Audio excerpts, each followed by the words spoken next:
Magandang hapon mula sa Pag-asa Weather Forecasting Center. Ito ng ating update sa magiging tayo ng panahon sa susunod na 24 oras.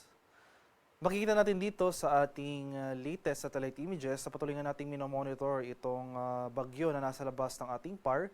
Latest location natin para sa bagyong ito kaninang hapon nasa layong 2,730 kilometers silangan ng northeastern Mindanao.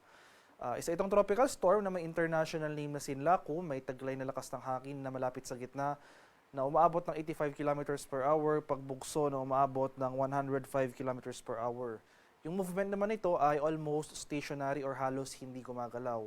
Walang magiging epekto ang nasabing bagyo sa anumang bahagi ng ating bansa, kaya for Metro Manila and most of the country, makikita natin dito sa ating latest satellite images na halos wala tayong kaulapang maobserbahan. Generally fair weather, mainit at maalinsangang panahon, nandyan pa rin mga tsansa ng mga biglaan at panandaliang pag-ulan na dulot ng localized thunderstorms.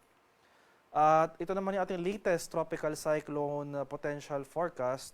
So makikita natin dito na generally westward or west-northwestward yung magiging paggalaw ni Bagyong Sinlaku for next week.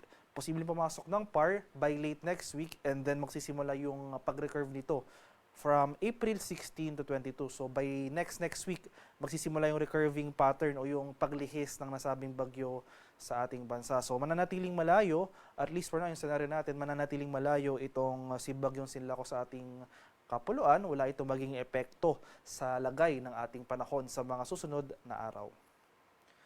Para naman sa magiging lagay ng ating panahon bukas ito sa Luzon, so for Metro Manila and most of Luzon, magpapatuloy itong generally fair weather. Mas mababa yung mga tsansa ng pag-ulan dito sa may northern Luzon. So sa mga areas ng Ilocos Region, Cordillera at Cagayan Valley, wala tayo inaasahang mga malalakas or wala tayo inaasahang mga pag-ulan. So generally fair weather, mababa rin yung mga tsansa ng mga sustained na kaulapan. Pero for Central Luzon at Southern Luzon, so Central Luzon area, Metro Manila, Calabarzon, Bicol Region, Mimaropa, nandiyan pa rin mga tsansa ng localized thunderstorms pagsapit ng hapon hanggang sa gabi. Asan pa rin natin yung matataas na maximum temperatures pagsapit ng tanghali hanggang sa hapon. Sa areas naman ng Palawan, Visayas at sa Mindanao, inasan pa rin natin ang papatuloy itong mainit at malinsangang panahon. Generally fair weather, wala tayong mga mararanasang tuloy-tuloy at malalakas sa pag-ulan. Yung mga brief lamang na localized thunderstorms, yung mga isolated rain showers or thunderstorms ang mga pag-ulan na ating mararanasan. Sa kalagayan naman ating karagatan sa kasalukuyan, walang nakataas na gale warning at banayad hanggang sa katamtamang pag-alon ang mararanasan sa malaking bahagi ng ating bansa. Iba yung pag-ingat pa rin sa ating mga kababayan na maglalayag sapagkat kung meron tayong offshore na mga thunderstorm activity, ito yung mga pag-ulan sa ating mga dagat baybayin. Asahan natin yung mga pagbugso ng hangin kaakibat nito ang bahagyang pagtaas ng ating mga alon. At para naman sa ating 3-day weather outlook, yung magiging lagay ng ating panahon sa mga susunod na araw, inasahan natin na yung ridge or extension ng isang high pressure area na kasalukuyan nakakaapekto sa Hilangang Luzon ay unti-unting magre-recede or hihina. So mapapansin natin dito sa area ng Northern Luzon, particular na sa Baguio City, Sunday to Monday ay generally fair weather, partly cloudy to cloudy skies ang mararanasan, walang mga pag-ulan.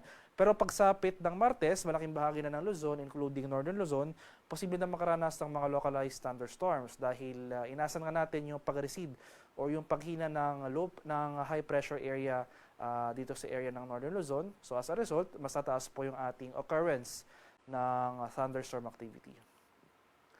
Sa areas naman ng Visayas, so Metro Cebu, Iloilo at Tacloban, magpapatuloy rin itong mainit at malinsangang panahon, bahagyang maulap hanggang sa maulap na papawirin. Matataas sa maximum temperature sa tanghali at hapon, may mga pagulan pa rin na dulot ng localized thunderstorms. Ngayon rin po ang ating inaasahan sa Mindanao, pero as compared sa Luzon at Visayas, mas mataas yung tsansa ng thunderstorm occurrence sa area na ito since malapit po tayo sa equator. So generally fair weather pa rin. Wala tayong inaasahang mga sustained na mga kaulapan at pag-ulan, yung mga usual lamang na afternoon to evening na mga rain showers or thunderstorms. Haring araw sa Kamunilaan ay lulubog mamayang 6:09 ng hapon, sisikat naman bukas sa kanap na 5:45 ng umaga.